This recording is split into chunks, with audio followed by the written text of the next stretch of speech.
Alors, on passe maintenant à la suite du cours. On va parler du troisièmement exemple de calcul de probabilité à l'aide d'une partition de l'univers.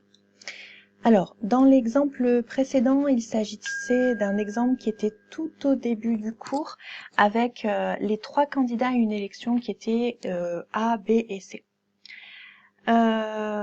Ces trois candidats à une élection, les événements donc A, B et C forment, réunis tous ensemble, l'univers tout entier.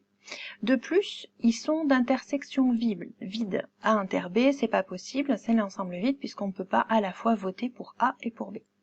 Donc on va dire qu'ils sont tous les deux incompatibles, 2 à 2 incompatibles, et que leur réunion donne l'univers oméga tout entier, c'est-à-dire l'ensemble des votants. Donc ça veut dire que ces trois événements A, B et C forment ce qu'on appelle une partition de l'univers. Donc par définition, une partition de l'univers oméga, c'est un ensemble d'événements qui sont 2 à 2 incompatibles et dont la réunion c'est oméga. Alors, j'ai fait un petit schéma pour expliquer ça. Si ce rectangle-là, c'est l'univers oméga, bien, ça veut dire que je peux le couper en trois parties A, B et C, bleu, rose et verte, qui sont tous ensemble forment l'univers et qui sont incompatibles, disjoints, c'est-à-dire qu'il n'y a aucune intersection entre les ensembles. Si à partir de là, je cherche à calculer la probabilité d'un événement F. Mon événement F, ça va être l'ovale qui est représenté ici et qui est hachuré. Ce que je peux voir, c'est que F, comme oméga, je peux le couper en trois parties, A inter F, B inter F, C inter F, qui sont disjointes les unes avec les autres, puisque A, B et F sont disjointes 2 par 2, et qui, tous ensemble, ces trois morceaux, forment l'ensemble F. Ces trois événements A inter F, B inter F et C inter F sont incompatibles. La probabilité de F, c'est donc la somme des probabilités de ces trois événements.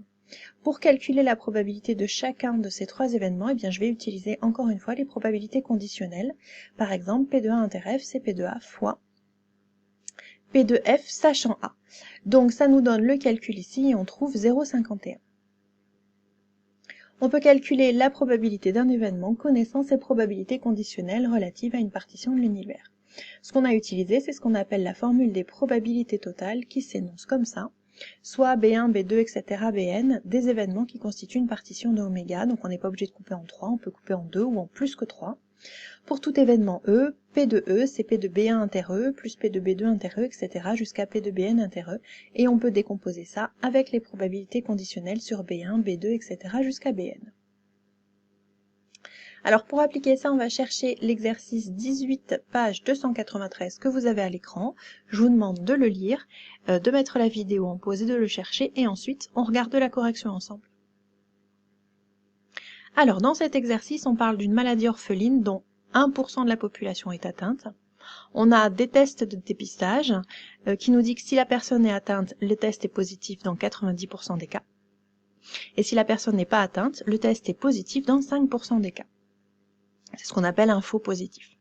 Donc on appelle M la personne est atteinte par la maladie, T le test est positif. On demande un arbre pondéré.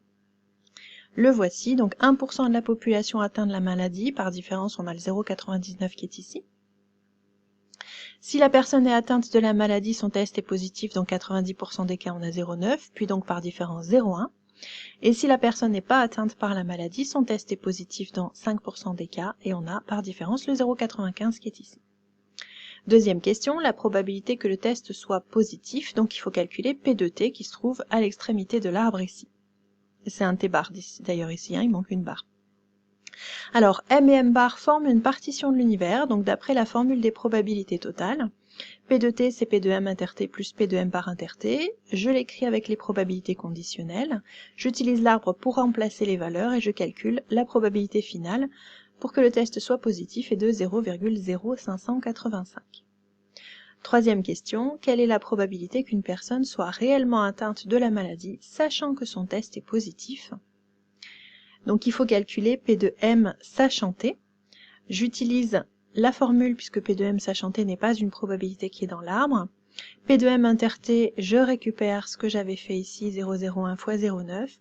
P de T, c'est 0,0585, ce qui nous donne 2/13, soit environ 0,15.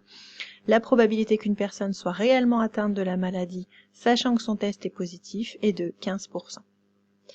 Alors, pour mercredi prochain, vous allez de la même façon chercher l'exercice 17, page 293, et je vous rappelle que nous avons le mercredi prochain une évaluation d'automatisme sur les séries 25 à 28 qui sont donc à réviser. Cette évaluation aura lieu sous la forme d'un nid-devoir, un QCM qui sera disponible dans Pronote toute la journée du mercredi 6. À bientôt!